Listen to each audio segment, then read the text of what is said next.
আপনার নিয়ম কি ভাঙছেন? হ্যাঁ অবশ্যই নিয়ম ভাঙছে। হ্যাঁ লাইসেন্স দেখতে চাইলে লাইসেন্স দেখেন, না সেটা হচ্ছে আমি এখানে আমার কোন হেলমেটটা গাড়িটা এখানে নিয়ে আসছিলাম আর কি সার্ভিসিং এর জন্য, জাস্ট সার্ভিসিং এর জন্য। এখন আমি এবার তো ওপারে যাবো, সার্ভিসিং এতে আমি কাগজ দেখাইছি আর কি, কোনো সমস্যা নেই। হেলমেট ছাড়া আসবে, আপনি ততক্ষণই দাঁড়াবেন যতক্ষণ না পর্যন্ত আরেকটা হেলমেট ছাড়া আসবে। উনি হেলমেট নিয়ে আসে নাই, আর উনি আমাদের আইন অমান্য করতেছে। কজ ওনাকে দাঁড়া করানোর পরে উনি বলতেছে আমাদের কোনো এক জনকে বলছে যে ওনার বাইক ওই সাইডে রাখা আছে কিন্তু ওনার হেলমেট নাই। এখন উনি যে যার কাছে বইলা গেছে যে হেলমেট নাই তার ছাড় দিবে। এখন উনি যদি অ্যাক্সিডেন্ট করে, উনি যদি মারা যায়, আমাদের যে কর্মী ওইখানে আছে সে কি তারে বাঁচাবে? তারে তো বাঁচাবে না। সো আমরা চাইতেছি উনি হেলমেট পরুক, আমাদের সকল নাগরিকের উচিত হেলমেট পরা, তাই না? সো আমরা এটা ওনাকে এখন আটকাইছি, যতক্ষণ না দ্বিতীয় কোনো হেলমেট ছাড়া ব্যক্তি আসবে ততক্ষণ আমরা ওনাকে ছাড়বো না। আরে 500 লোক আমি 2 ঘন্টায় ধরেছি, কিভাবে এদের অজুহাত মেনটেন করবো? আপনি আমি আর একজন যদি সবাই অজুহাত দেয়, ভাই আপনি কেন সচেতন হলেন না? আপনি জানেন হেলমেট না পরলে এটা আমাদের আইনেরও দণ্ডনীয় অপরাধ। আপনি যদি অ্যাক্সিডেন্ট করেন এটা তো আপনার সেফটি, কেন আমি হেলমেটটা না পরে বেরোবো?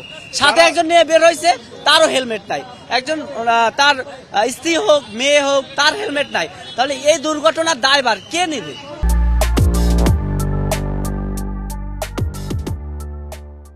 আজকে আমরা যখন এখানে দায়িত্বরত ছিলাম তখন আমি একটা হেমনার স্যার একটা আপুকে ধরি, তো ওনাকে যখন বলে শাস্তি হিসাবে আপু আপনি একটু নেমে জাস্ট ক্রসিংটা পার হন, তখন উনি আমাকে একটা কজ দেখালো, তাহলে আমরা দেশ স্বাধীন করলাম কেন?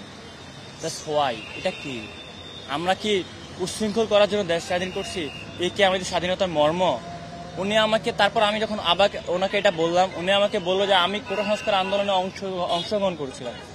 আপনি অংশগ্রহণ করলে তো আপনি উচ্ছৃঙ্খল হয়ে যেতে পারেন না। এটা আমাদের কাছে একটা মেসেজ থাকবে সবার জন্য যে আমরা কেউ যাতে আমরা আন্দোলন করছি, এটা করছি, ওটা করছি, এগুলা বলে কোনো কিছুর উপরে প্রভাব ফেলানোর চেষ্টা না করি। সোনারগাঁ হোটেল থেকে অনেকগুলো খাবার আমাদেরকে দিয়ে দিয়েছে, সকালে স্ন্যাক।